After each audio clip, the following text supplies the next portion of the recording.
So hello everyone, welcome back to new video. तो दोस्तों, जिन लोगों ने भी उत्तराखंड भौगोलिक विभाजन जो मैंने आपको विस्तार से बताया हुआ है प्लेलिस्ट पर आप लोग चेकआउट कर सकते हो। तो उत्तराखंड भौगोलिक विभाजन जो नोट्स मैंने आपको दिए थे, तो आज यहाँ पर वन लाइनर की फॉर्म में यहाँ पर वाले इस प्रैक्टिस सेट को, तो यहाँ पर हर एक प्रश्न आप लोगों के दिमाग में छपने वाला है और अच्छे से आप लोगों का यहाँ पे रिवीजन भी हो जाएगा। तो चलिए जल्दी से जल्दी यहाँ पे शुरू करते हैं। तो हिमालय का जो निर्माण हुआ है किस सागर के स्थान पर हुआ है? तो हिमालय का निर्माण हुआ है टेथिस सागर के स्थान पर हिमालय का निर्माण हुआ है। तो जिन लोगों ने अभी तक वो प्लेलिस्ट चेकआउट नहीं किया जहाँ पर मैंने विस्तार से आपको पूरी जानकारी दी है, तो वो आप लोग चेकआउट कर सकते हो। उसके बाद यहाँ पर अपनी प्रैक्टिस यहाँ पे आप लोग अच्छे से कर सकते हो। आप लोग देख पाओगे कि आप लोगों को यहाँ पर कितना जवाब आता है। हिमालय के निर्माण में किन दो प्लेटों के टकराव का परिणाम है? तो हिमालय के निर्माण में जो दो प्लेट है जिनके बीच टकराव हुआ था, फिर हिमालय का निर्माण हुआ था, वो थी यूरेशियाई प्लेट और इंडिका प्लेट। तो यूरेशियाई प्लेट और इंडिका प्लेट जब आपस में टकराती है तो फिर हिमालय का निर्माण होता है। हिमालय को एक नवीन क्षेत्र क्यों कहा गया? तो हिमालय को नवीन क्षेत्र इसलिए कहा गया है क्योंकि जो इसका निर्माण है अन्य भूभागों की तुलना में हाल ही में हुआ है। हिमालय के नवीन होने के कारण इस क्षेत्र में क्या आते हैं? तो हिमालय सबसे नवीन है, तो जिसकी वजह से यहाँ पर भूस्खलन और भूकंप काफ़ी अधिक मात्रा में आते हैं। हिमालय को वृत्त, लघु और शिवालिक क्षेत्रों में क्यों बांटा गया है? तो हिमालय को वृत्त, लघु और शिवालिक क्षेत्रों में इसलिए बांटा गया है क्योंकि जो इनका निर्माण है अलग अलग कालों में हुआ है। अब ट्रांस हिमालय और वृत्त हिमालय के बीच कौन सी फॉल्ट लाइन है?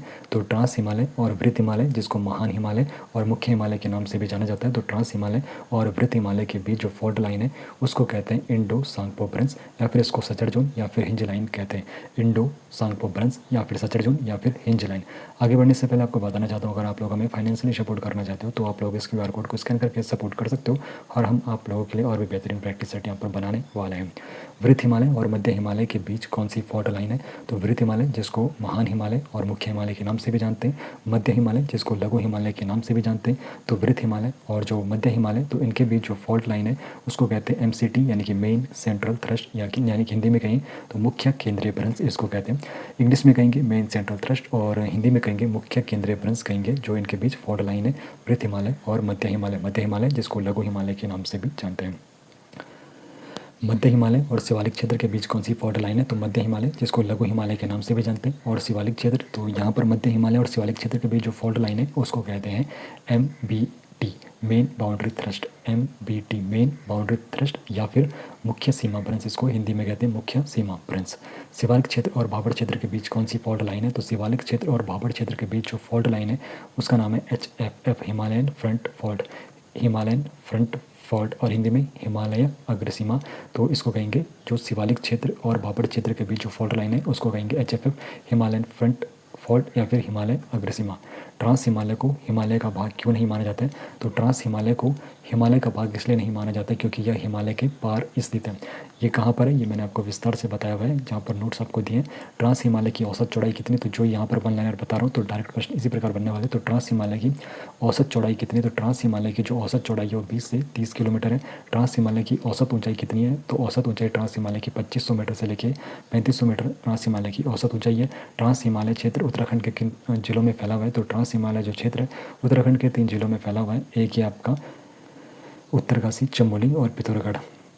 जो उत्तराखंड के 3 सबसे बड़े भूभाग, यानी कि जिनका जो गठन होता है 1960 में होता है, और जो यहाँ पर क्षेत्रफल की दृष्टि से उत्तराखंड के सबसे बड़े जिले हैं, तो ये ट्रांस हिमालय में आते हैं, उत्तरकाशी, चमोली और पिथौरागढ़। तो ट्रांस हिमालय क्षेत्र में ये उत्तराखंड के जिले फैले हुए हैं। उत्तराखंड के जो अधिकांश दर्रे किस क्षेत्र में? तो उत्तराखंड के अधिकांश दर्रे भी ट्रांस हिमालय क्षेत्र में है। किस हिमालय क्षेत्र को वृष्टि छाया प्रदेश भी कहा जाता है? तो कौन सा वो हिमालय क्षेत्र है जिसको वृष्टि छाया प्रदेश भी कहते हैं? तो वो ट्रांस हिमालय क्षेत्र ही है जिसको वृष्टि छाया प्रदेश कहते हैं।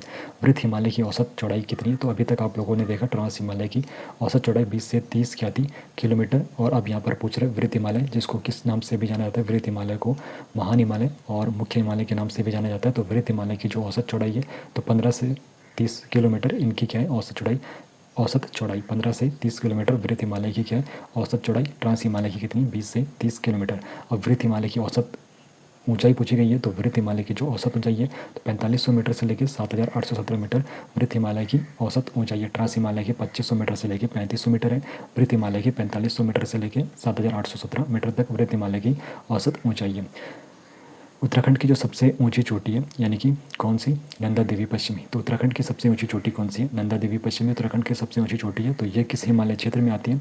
तो नंदा देवी जो पश्चिम है ये वृत्त हिमालय, जिसको उच्च हिमालय क्षेत्र भी कहते हैं, महान हिमालय क्षेत्र भी कहते हैं और मुख्य हिमालय क्षेत्र भी कहते हैं। तो उत्तराखंड की जो सबसे ऊंची चोटी है नंदा देवी पश्चिमी, जिसकी जो हाइट है 7,817 मीटर है, तो ये वृत्त या फिर उच्च हिमालय क्षेत्र में है। नंदा देवी पश्चिमी चोटी की ऊंचाई कितनी है? तो नंदा देवी जो पश्चिमी, इसकी जो चोटाई की इस चोटी की ऊंचाई जो है 7,817 मीटर है। कहीं कहीं पर आपको 7,816 मीटर है, तो आपको दोनों याद रखना है। तो 7,817 मीटर नंदा देवी पश्चिमी चोटी की क्या ऊंचाई है। वृत्त हिमालय क्षेत्र में उत्तराखंड के कितने जिलों में फैला है? तो वृत्त हिमालय जो क्षेत्र है उत्तराखंड के 6 जिलों में फैला हुआ है। ट्रांस हिमालय कितने में फैला था? 3 में फैला था। गंगोत्री, पिंडारी और मिलम जैसे विशाल हिमनद किस क्षेत्र में पाए जाते हैं? तो गंगोत्री, पिंडारी और जो मिलम ये विशाल हिमनद यानी कि ग्लेशियर है, तो ये वृत्त हिमालय क्षेत्र में ही पाए जाते हैं। वृत्त हिमालय के निचले भागों में पाए जाने वाले छोटे घास के मैदानों को क्या कहा जाता है? तो वृत्त हिमालय के जो निचले भाग है, तो वहाँ पर जो छोटे घास के मैदान पाए जाते हैं उनको बुग्याल कहते हैं या पयार कहते हैं या फिर अल्पाइन कहते हैं। तीनों एक ही है, छोटे घास के ये मैदान होते हैं, बुग्याल, पयार या अल्पाइन। विश्व प्रसिद्ध जो फूलों की घाटी है तो किस हिमालय क्षेत्र में स्थित है? तो विश्व प्रसिद्ध जो फूलों की घाटी है ये भी कहाँ है? वृत्त हिमालय क्षेत्र में आती है। फूलों की घाटी किस हिमालय क्षेत्र में आती है? तो फूलों की जो घाटी है वृत्त हिमालय क्षेत्र में आती है। किस जनजाति के लोग वृत्त हिमालय क्षेत्र के मूल निवासी है? तो कौन सी वो जनजाति जो वृत्त हिमालय क्षेत्र के मूल निवासी है? तो ये है भोटिया जनजाति के जो वृत्त हिमालय क्षेत्र के क्या है मूल निवासी है। अब बात करेंगे लघु या फिर जिसको मध्य हिमालय भी कहते हैं, तो इसको अन्य किस नाम से जाना जाता है? लघु या फिर मध्य हिमालय को हिमाचल या फिर हिमकांचल के नाम से भी जाना जाता है। लघु या फिर मध्य हिमालय जो है, देखो लघु और मध्य ये दोनों मतलब सेम ही है, एक ही नाम एक ही है। ये लघु को ही मध्य हिमालय कहते हैं और इनको अन्य किस नाम से जानते हैं? तो हिमाचल के नाम से भी जाने जाते हैं और हिम का आंचल के नाम से भी इनको जाना जाता है। अब लघु हिमालय की जो औसत चौड़ाई है, तो लघु हिमालय की औसत चौड़ाई 70 से लेकर 100 किलोमीटर तक इनकी क्या है औसत चौड़ाई है। और इनकी जो लघु हिमालय की औसत जो ऊँचाई है तो 1200 मीटर से लेकर 4500 मीटर। कितनी? लघु हिमालय या फिर मध्य हिमालय की जो औसत ऊंचाई है 1200 मीटर से लेकर 4500 मीटर इनकी क्या है औसत ऊंचाई है। और चौड़ाई पूछेगा लघु हिमालय या फिर मध्य हिमालय की, तो 70 से 100 किलोमीटर इनकी औसत चौड़ाई है। 1200 मीटर से लेकर 4500 मीटर इनकी क्या औसत ऊंचाई। लघु हिमालय क्षेत्र उत्तराखंड के कितने जिलों में फैला है? तो लघु हिमालय या फिर मध्य हिमालय उत्तराखंड के कितने जिलों में फैला है? ये उत्तराखंड के 9 जिलों में फैला हुआ है। अब देखो जो मेन बाउंड्री थ्रस्ट है यानी कि एमबीटी, तो किन दो क्षेत्रों को अलग करता है? अभी मैंने ऊपर आपको बता दिया। तो मेन बाउंड्री जो थ्रस्ट है ये मध्य हिमालय जिसको लघु हिमालय भी कहते हैं और शिवालिक जो क्षेत्र है इनको अलग करता है। अब तांबा हो गया, ग्रेफाइट हो गया, जिप्सम हो गया और मैग्नेसाइट हो गया, तो ये जो खनिज है ये कहाँ पर किस क्षेत्र में पाए जाते हैं? तांबा, ग्रेफाइट, जिप्सम और जो मैग्नेसाइट है ये खनिज पाए जाते हैं लघु या फिर मध्य हिमालय क्षेत्र में। तांबा, ग्रेफाइट, जिप्सम और मैग्नेसाइट खनिज पाए जाते हैं। अब सरयू, रामगंगा और जो नयार जैसी नदियाँ ये किस हिमालय क्षेत्र में बहती हैं? तो सरयू हो गई, रामगंगा हो गई और नयार जो नदी है तो ये लघु या फिर मध्य हिमालय क्षेत्र में ही बहती है। नौकुचिया ताल हो गया, सात ताल हो गया और भीमताल, तो ये किस क्षेत्र में? तो नौकुचिया ताल, सात ताल और भीमताल ये भी लघु या फिर मध्य हिमालय क्षेत्र में। अब लघु हिमालय का जो यहाँ पर वन आच्छादित यहाँ पर भाग है तो कितने प्रतिशत है? तो लघु हिमालय का जो वन आच्छादित यहाँ पर ये प्रतिशत भूभाग है तो ये 45 से 60% है। चीड़ हो गया, फर हो गया, देवदार हो गया और साल। चीड़, फर, देवदार और जो साल है तो ये शीतोष्ण कटिबंधीय सघन वन किस क्षेत्र में पाई जाती हैं? तो ये शीतोष्ण कटिबंधीय सघन जो वन है तो ये भी लघु या फिर मध्य हिमालय क्षेत्र में पाए जाते हैं। सुरकंडा, चंद्रवदनी और दूधातोली किस क्षेत्र की पर्वत श्रेणी है? तो सुरकंडा, चंद्रवदनी और जो दूधातोली यहाँ पर है तो ये लघु या फिर मध्य हिमालय क्षेत्र की क्या है ये श्रेणियाँ हैं। किस पर्वत श्रृंखला को उत्तराखंड का पामीर कहा जाता है? तो पर्वत जो उत्तराखंड का पामीर कहा जाता है तो दूधातोली जो पर्वत श्रृंखला है तो इसको उत्तराखंड का पामीर भी कहा जाता है। दूधातोली पर्वत श्रृंखला किन जिलों में फैली हुई है? तो दूधातोली जो पर्वत श्रृंखला है 3 जिलों में फैली हुई है। एक पौड़ी में फैली है, एक चमोली में फैली है और एक अल्मोड़ा में फैली है। एक मतलब ये दूधातोली पर्वत श्रृंखला फैली हुई है चमोली गढ़वाल में और पौड़ी गढ़वाल में और अल्मोड़ा में। ये इन 3 जिलों में दूधातोली पर्वत श्रृंखला ये फैली हुई है। दूधातोली पर्वत श्रृंखला से कितनी नदियों का उद्गम होता है? तो 5 नदियों का होता है, पूर्वी नयार, पश्चिमी नयार, आटागाड़ और रामगंगा और 5 आपको कमेंट में मुझे बताना है। वीरचंद्र सिंह गढ़वाली की समाधि दूधातोली पर्वत श्रृंखला के किस स्थान पर है? तो वीरचंद्र सिंह गढ़वाली की जो समाधि दूधातोली पर्वत श्रृंखला में कहाँ पर है? कोडिया बागड़ में, यहाँ पर इनकी समाधि स्थल है। गैरसैंण किस पर्वत श्रृंखला के अंतर्गत आता है? तो गैरसैंण आता है ये दूधातोली पर्वत श्रृंखला के अंतर्गत ही आता है। दून और द्वार क्षेत्र की औसत चौड़ाई कितनी है? तो अब बात करेंगे दून और द्वार के बारे में। तो दून और द्वार की जो औसत चौड़ाई है ये 24 से 32 किलोमीटर दून और द्वार क्षेत्र की औसत क्या चौड़ाई है। और ऊंचाई पूछेगा तो 350 मीटर से लेकर 750 मीटर दून द्वार क्षेत्र की औसत ऊंचाई है। अगर ये चौड़ाई पूछता है तो 24 से 32 किलोमीटर है। और दून द्वार क्षेत्र की जो औसत ऊंचाई है 350 मीटर से लेकर 750 मीटर इनकी औसत ऊंचाई है। और दून द्वार के क्षेत्र के जो पश्चिमी भाग है तो उसको दून कहेंगे, और दून द्वार क्षेत्र के जो पूर्वी भाग होते हैं उनको द्वार कहते हैं। किस क्षेत्र में मानव जनघनत्व तो सबसे अधिक पाया जाता है? तो दून द्वार क्षेत्र जो है यहाँ पर मानव जनघनत्व तो सबसे अधिक पाया जाता है। तो सबसे प्रसिद्ध दून कौन सा है? देहरादून सबसे प्रसिद्ध दून है। शिवालिक क्षेत्र को अन्य किस नाम से जाना जाता है? तो शिवालिक जो क्षेत्र है इसको बाह्य हिमालय, हिमालय का पाद, उप हिमालय या फिर उत्तराखंड का हृदय स्थल। तो इतने नाम है शिवालिक क्षेत्र के। बाह्य हिमालय हो गया, हिमालय का पाद हो गया, उप हिमालय हो गया, उत्तराखंड हो गया, उत्तराखंड का हृदय स्थल शिवालिक क्षेत्र को कहा जाता है।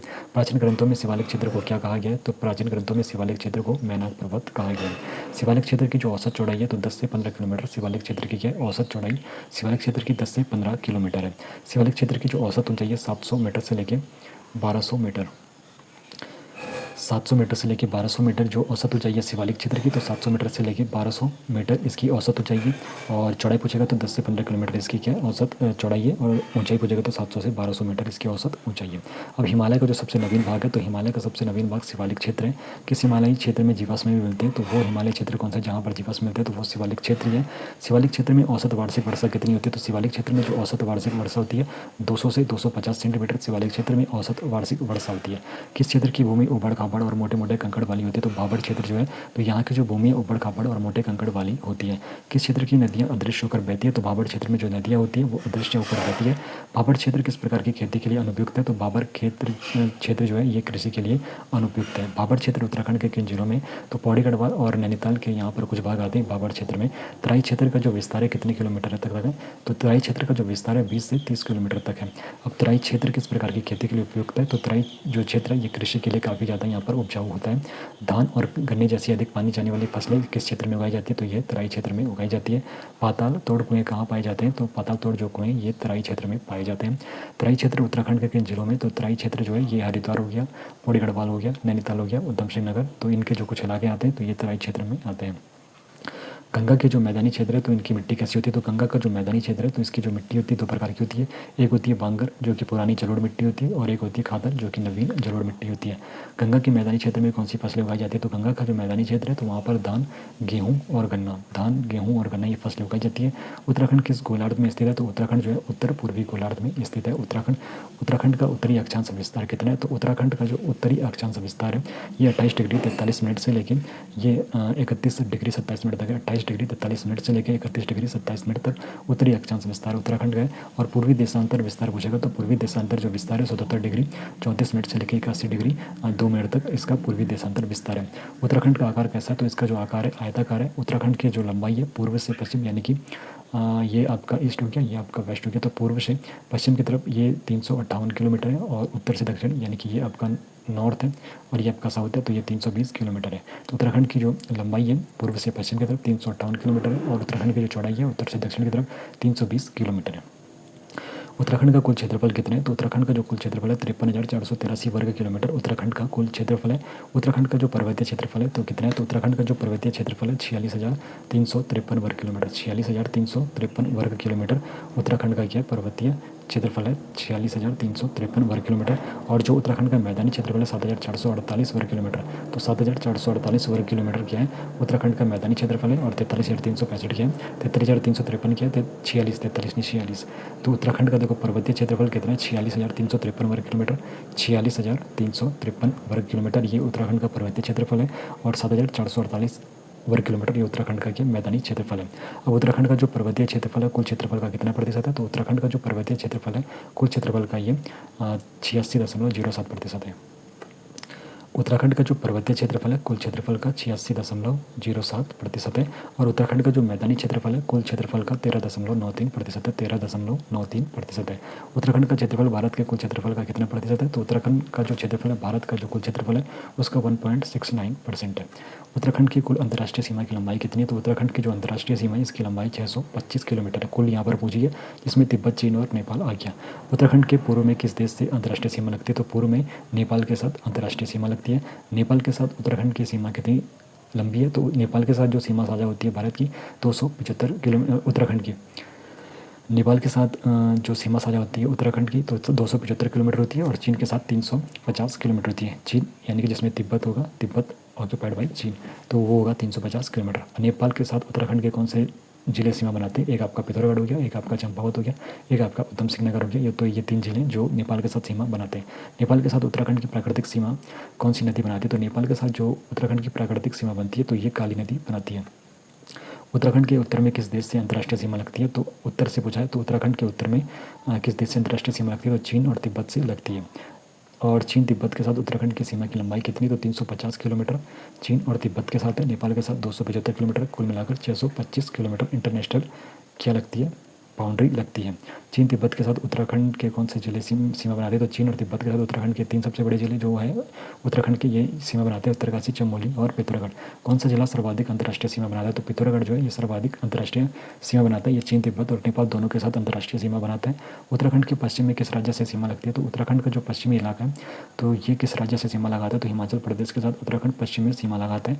हिमाचल प्रदेश से उत्तराखंड के कौन से 2 जिले सीमा लगाते हैं? तो हिमाचल प्रदेश से उत्तराखंड के जो 2 जिले देहरादून और उत्तरकाशी, तो ये अपनी सीमा लगाते हैं। हिमाचल प्रदेश के कौन से जिले उत्तराखंड से सटे हुए? तो हिमाचल प्रदेश के 3 जिले जो हैं वो उत्तराखंड से सटे हुए, एक आपका सिरमौर हो गया, किन्नौर हो गया और शिमला। किन्नौर, शिमला और सिरमौर, तो ये 3 जिले जो हिमाचल प्रदेश के ये उत्तराखंड से सटे हुए हैं। और उत्तरकाशी की जो सीमा है हिमाचल प्रदेश के किन जिलों से लगती है? तो उत्तरकाशी की जो सीमा है हिमाचल प्रदेश की एक शिमला से लगती है और एक किन्नौर से लगती है। तो उत्तरकाशी की जो सीमा है हिमाचल प्रदेश के जिलों से लगती है, एक लगती है शिमला के साथ और एक लगती है किन्नौर के साथ। और देहरादून की जो सीमा है हिमाचल प्रदेश के किन जिलों से लगती है? तो शिमला और सिरमौर के साथ ये देहरादून की सीमा लगती है हिमाचल प्रदेश के साथ। उत्तराखंड के दक्षिण में किस राज्य से सीमा लगती है? तो उत्तराखंड के जो दक्षिण में यहाँ पर जो राज्य है जिससे सीमा लगती है तो वह है उत्तर प्रदेश राज्य। उत्तर प्रदेश से उत्तराखंड के कितने जिले सीमा बनाते हैं? तो उत्तर प्रदेश से उत्तराखंड के 5 जो जिले हैं वो सीमा बनाते हैं। और उत्तर प्रदेश से सीमा बनाने वाले उत्तराखंड के 5 जिले कौन से? एक देहरादून हो गया, एक हरिद्वार हो गया, एक पौड़ी गढ़वाल हो गया, एक नैनीताल हो गया और एक उधम सिंह नगर हो गया। तो देहरादून, हरिद्वार, पौड़ी गढ़वाल, नैनीताल और उधम सिंह नगर, ये 5 जिले क्या करते हैं? उत्तर प्रदेश के साथ सीमा बनाते हैं। और उत्तर प्रदेश के कितने जिले उत्तराखंड से सटे हुए? तो उत्तर प्रदेश के 7 जिले उत्तराखंड के साथ सटे हुए। तो देहरादून की जो सीमा है उत्तर प्रदेश के किस जिले से लगती है? तो देहरादून की सीमा उत्तर प्रदेश के सहारनपुर जिले से लगती है। हरिद्वार की सीमा उत्तर प्रदेश के किन जिलों से लगती है? तो हरिद्वार की जो सीमा है उत्तर प्रदेश के किन जिलों से लगती है? एक ये लगती है मुजफ्फरनगर से और एक लगती है बिजनौर से। तो हरिद्वार के साथ जो सीमा लगती है उत्तर प्रदेश के किन जिलों से लगती है? मुजफ्फरनगर और बिजनौर से। पौड़ी के साथ जो उत्तर प्रदेश के जिलों की सीमा लगती है तो मुरादाबाद, यहाँ पर बिजनौर और मुरादाबाद। तो बिजनौर और मुरादाबाद जो है, देखो बिजनौर हरिद्वार के साथ भी सीमा बना रहा है और बिजनौर पौड़ी गढ़वाल के साथ भी सीमा बना रहा है और बिजनौर नैनीताल के साथ भी सीमा बनाएगा। तो पौड़ी गढ़वाल के साथ जो उत्तर प्रदेश के 2 जिले, एक बिजनौर हो गया और एक मुरादाबाद हो गया, तो ये क्या करते हैं? सीमा बनाते हैं। नैनीताल के साथ बिजनौर क्या करता है? सीमा बनाता है। उधम सिंह नगर के साथ जो सीमा लगती है उत्तर प्रदेश के जिले, जिसमें बिजनौर हो गया, मुरादाबाद हो गया, रायपुर हो गया, बरेली हो गया और पीलीभीत। बिजनौर, मुरादाबाद, रामपुर, रायपुर नहीं रामपुर, बिजनौर, मुरादाबाद, रामपुर, बरेली और पीलीभीत, तो ये 5 जिले क्या करते हैं? उधम सिंह नगर के साथ सीमा बनाते हैं। अब कौन सा जिला सर्वाधिक जनपदों से सीमा बनाता है? तो पौड़ी गढ़वाल जो जिला है ये सर्वाधिक जनपदों के साथ सीमा बनाता है। पौड़ी गढ़वाल कितने जिलों से सीमा बनाता है? तो 7 जिलों के साथ ये सीमा बनाता है। और पौड़ी गढ़वाल से सीमा बनाने वाले 7 जिले कौन कौन से? तो हरिद्वार हो गया, देहरादून हो गया, टिहरी गढ़वाल हो गया, रुद्रप्रयाग हो गया, चमोली हो गया, अल्मोड़ा और नैनीताल, ये सीमा बनाते हैं। तो उत्तराखंड के कितने जनपद पूर्ण रूप से आंतरिक है? तो उत्तराखंड के जो 4 जनपद है वो पूर्ण रूप से आंतरिक है। पूर्ण रूप से आंतरिक जो जनपद है उनमें है टिहरी गढ़वाल हो गया, रुद्रप्रयाग हो गया, अल्मोड़ा हो गया और बागेश्वर हो गया। तो ये 4 जिले कौन से? जो आंतरिक सीमा बनाते हैं, यानी कि किसी अन्य राज्य और देश के साथ ये सीमा नहीं बनाते हैं। अब डायरेक्ट प्रश्न है, क्या टिहरी गढ़वाल की सीमा किसी राज्य या अंतर्राष्ट्रीय सीमा से लगती? नहीं, क्योंकि ये आंतरिक जिला है। क्या रुद्रप्रयाग की सीमा लगती? नहीं, ये भी आंतरिक जिला है। क्या बागेश्वर की सीमा लगती? नहीं, ये भी आंतरिक जिला है। क्या अल्मोड़ा की सीमा लगती? नहीं, ये भी आंतरिक जिला है। तो हिमालय का जो निर्माण है किस प्रकार के अवसाद कणों के ऊपर उठने से हुआ है? तो तैतीस सागर में जो जमा अवसाद कण थे उसकी वजह से हिमालय का निर्माण हुआ है। हिमालय का निर्माण अभी भी जारी है। इस तथ्य का क्या प्रमाण है? तो भूकंप और भूस्खलन यहाँ पर काफ़ी ज़्यादा आते हैं। हिमालय का कौन सा भाग सबसे पुराना है? जो वृत्त हिमालय है। तो हिमालय का सबसे पुराना जो पुराना भाग है वो वृत्त हिमालय। और हिमालय का कौन सा भाग सबसे नया है? तो शिवालिक हिमालय जो ये सबसे नया है। ट्रांस हिमालय और वृत्त हिमालय के बीच की जो सीमा है तो इसका दूसरा नाम क्या है ये भी आपको पता होना चाहिए। ट्रांस हिमालय और वृत्त हिमालय के बीच की जो सीमा है, एक तो इसको इंडो सांको जोन कहते हैं और दूसरा इसको कहते हैं सचर जोन या फिर हिंज लाइन भी इसको कहते हैं। वृत्त हिमालय का दूसरा नाम क्या है? वृत्त हिमालय को उच्च हिमालय या फिर मुख्य हिमालय के नाम से भी जानते हैं। वृत्त हिमालय को महान हिमालय के नाम से भी जानते हैं। लघु हिमालय का दूसरा नाम क्या? तो लघु हिमालय का दूसरा नाम मध्य हिमालय। शिवालिक क्षेत्र का दूसरा नाम क्या है? तो शिवालिक क्षेत्र का जो दूसरा नाम है इसको बाह्य हिमालय, हिमालय का उपपाद भी कहते हैं, बाह्य हिमालय भी कहते हैं। और दून क्षेत्र की जो औसत चौड़ाई है, दून क्षेत्र की औसत चौड़ाई है 24 से 32 किलोमीटर। दून क्षेत्र की जो औसत ऊंचाई होती है 350 मीटर से लेकर 750 मीटर दून क्षेत्र की औसत ऊंचाई है। देहरादून किस प्रकार का क्षेत्र है? तो देहरादून जो है ये दून क्षेत्र में आता है। कोटली दून किस जिले में आता है? तो कोटली जो दून है ये पौड़ी गढ़वाल जिले में आता है। चौखामादून किस जिले में है? तो चौखामादून जो है ये भी किस में आता है? पौड़ी गढ़वाल जिले में। पाटलीदून किस जिले में आता है? तो पाटलीदून जो है ये नैनीताल जिले में आता है। कोटादून किस जिले में आता है? तो कोटादून भी नैनीताल में आता है। कोटादून और पाटलीदून जो है ये नैनीताल जिले में आता है। बाकी चौखामादून और कोटलीदून जो है ये किस में आएगा? कोटली और चौखामा जो हो गया पौड़ी गढ़वाल में, पाटली और कोटा जो हो गया, पाटली और कोटा नैनीताल में आता है। चंडीदून जो है ये हरिद्वार में आता है। शिवालिक क्षेत्र की औसत ऊंचाई कितनी है? तो शिवालिक क्षेत्र की जो औसत ऊंचाई है पहले भी बता दिया, 700 मीटर से लेकर 1200 मीटर शिवालिक क्षेत्र की ऊंचाई है। दून का पूछेगा तो दून और द्वार क्षेत्र की जो औसत ऊंचाई है 350 मीटर से लेकर 750 मीटर होती है। ये आपको पता होना चाहिए। शिवालिक क्षेत्र की कितनी ये है? 700 मीटर से लेकर 1200 मीटर। तो 700 मीटर से लेकर 1200 मीटर शिवालिक क्षेत्र की क्या ऊंचाई है और 10 से 15 इनकी क्या चौड़ाई है। भाबर क्षेत्र में नदियाँ अदृश्य क्यों जाती है? क्योंकि पानी जमीन के नीचे चला जाता है। और तराई क्षेत्र किस प्रकार की मिट्टी के लिए जाना जाता है? तो तराई जो क्षेत्र है ये नम और दलदली मिट्टी के लिए जाना जाता है। गंगा का जो मैदानी क्षेत्र मुख्य रूप से किस जिले में आता है? तो ये हरिद्वार जिले में आता है। गंगा के मैदानी क्षेत्र में किस प्रकार की मिट्टी पाई जाती है? तो गंगा का जो मैदानी क्षेत्र है यहाँ पर जलोढ़ मिट्टी पाई जाती है। बांगर मिट्टी से क्या तात्पर्य? तो यानी जो पुरानी जलोढ़ मिट्टी होती है वो बांगर मिट्टी कहलाती है। और खादर मिट्टी क्या? तो नवीन जलोढ़ जो मिट्टी होती है वो खादर मिट्टी कहलाती है। उत्तराखंड का क्षेत्रफल भारत के कुल क्षेत्रफल का कितना प्रतिशत है? 1.69% है। उत्तराखंड के पूर्व में किस देश की सीमा लगती है? सभी को पता है नेपाल की लगती है। उत्तराखंड के उत्तर में किस देश के साथ सीमा लगती है? उत्तर में चीन और तिब्बत के साथ सीमा लगती है। कौन सी नेपाल और उत्तराखंड के बीच प्राकृतिक सीमा बनाती है? तो काली नदी उत्तराखंड के बीच प्राकृतिक सीमा बनाती है, नेपाल और उत्तराखंड के बीच। नेपाल के साथ उत्तराखंड के कितने जिले सीमा बनाते हैं? तो नेपाल के साथ उत्तराखंड के 3 जिले सीमा बनाते हैं। चीन और तिब्बत के साथ उत्तराखंड के कितने जिला सीमा बनाते हैं? 3 जिले ही बनाते हैं, जो मैंने आपको ऊपर बता दिया। पश्चिम में हिमाचल प्रदेश के साथ उत्तराखंड के कितने जिले सीमा बनाते हैं? पश्चिम में हिमाचल प्रदेश है उसके साथ सिर्फ 2 जिले ही सीमा बनाते हैं। दक्षिण में उत्तर प्रदेश के साथ उत्तराखंड के कितने जिले सीमा बनाते हैं? तो 5 जो जिले हैं उत्तराखंड के वो दक्षिण में उत्तर प्रदेश के साथ सीमा बनाते हैं। हिमालय का सबसे पुराना भाग कौन सा है? वृहत हिमालय, अभी ऊपर भी आ चुका है। शिवालिक हिमालय को और क्या कहते हैं? वायु हिमालय कहते हैं, उप हिमालय कहते हैं और हिमालय का पाद, ये सब शिवालिक हिमालय का नाम है। दून क्षेत्र किस प्रकार के क्षेत्रों के बीच स्थित है? दून क्षेत्र जो है ये शिवालिक और जो मध्य हिमालय इसके बीच स्थित है। शिवालिक और मध्य हिमालय के बीच दून क्षेत्र स्थित है। क्या फूलों की घाटी शिवालिक क्षेत्र में? नहीं, फूलों की घाटी तो वृहत हिमालय क्षेत्र में। क्या दूधातोली श्रृंखला वृहत हिमालय में? नहीं, दूधातोली श्रृंखला कहाँ पर है? लघु और मध्य हिमालय में। क्या भाबर क्षेत्र में खेती संभव है? नहीं, क्योंकि यहाँ पर क्या होता है, जो ज़मीन है ये कृषि लायक नहीं है। बड़े बड़े यहाँ पे मिट्टी पत्थर रहते हैं जिसकी वजह से यहाँ पे कृषि के लिए उपयुक्त नहीं है। क्या तराई क्षेत्र में पाताल तोड़ कुएं पाए जाते हैं? हाँ, जो तराई क्षेत्र है वहाँ पर पाताल तोड़ कुएं पाए जाते हैं। 33 सागर के उत्तर में कौन सी प्लेट थी? तो उत्तर पूछा तो 33 सागर के उत्तर में जो यहाँ पर प्लेट थी अंगारा लैंड और यूरेशियाई प्लेट। तो 33 सागर के उत्तर में जो लैंड थी वो अंगारा लैंड थी और जो यहाँ पर उत्तर में प्लेट थी यूरेशियाई प्लेट इसके उत्तर में थी। और 33 सागर का जो दक्षिण था तो दक्षिण में इसके गोंडवाना लैंड थी और जो यहाँ पर प्लेट थी इंडिका प्लेट थी। तो उत्तर पूछेगा यानी कि ऊपर नॉर्थ होता है और ये साउथ होता है। तो ये 33 सागर जो है तो इसके अगर उत्तर में यहाँ पर लैंड पूछेगा तो अंगारा लैंड है और प्लेट पूछेगा तो यूरेशियाई प्लेट। ये उत्तर में अंगारा लैंड, उत्तर में यूरेशियाई प्लेट उत्तर में। और अगर 33 सागर के दक्षिण में पूछता है तो दक्षिण में गोंडवाना लैंड है और ये इंडिका प्लेट है। इंडिका प्लेट दक्षिण में, गोंडवाना लैंड दक्षिण में। हिमालय के निर्माण में नदियों का क्या योगदान है? तो उन्होंने 33 सागर में अवसाद गण क्या करे थे? जमा करे थे। हिमालय के किस भाग में नंदा देवी चोटी स्थित है? तो नंदा देवी चोटी भी कहाँ है? वृहत हिमालय क्षेत्र में स्थित है। तो नंदा देवी जो पश्चिमी उसकी ऊंचाई कितनी? 7,817 मीटर है। पीछे से एरोप्लेन आ रही है, डिस्टर्बेंस क्रिएट कर सकता है। जल्दी से जल्दी पानी ले लेता हूँ क्योंकि गला सूख चुका है।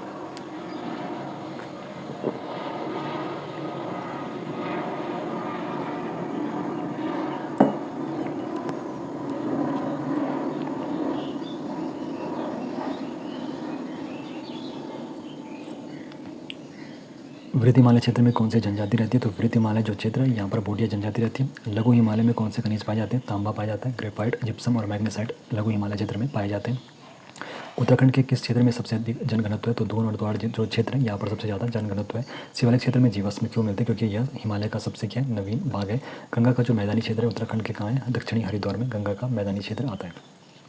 उत्तराखंड का आकार कैसा है? उत्तराखंड का आकार आयताकार है। उत्तराखंड का कुल क्षेत्रफल बता दिया, 53,483 वर्ग किलोमीटर उत्तराखंड का कुल क्षेत्रफल है। उत्तराखंड का पर्वतीय क्षेत्रफल 46,353 वर्ग किलोमीटर है, ये भी मैंने आपको बता दिया है। अगर प्रतिशत नहीं पूछेगा तो 86.07% है। उत्तराखंड का मैदानी क्षेत्रफल कितना है? तो उत्तराखंड का जो मैदानी क्षेत्रफल है 7,448 वर्ग किलोमीटर है और अगर ये पूछेगा प्रतिशत में तो 13.93% है। उत्तराखंड की जो अंतर्राष्ट्रीय सीमा है तो उसकी कुल लंबाई कितनी है? तो 625 किलोमीटर उत्तराखंड की अंतर्राष्ट्रीय सीमा की कुल लंबाई है।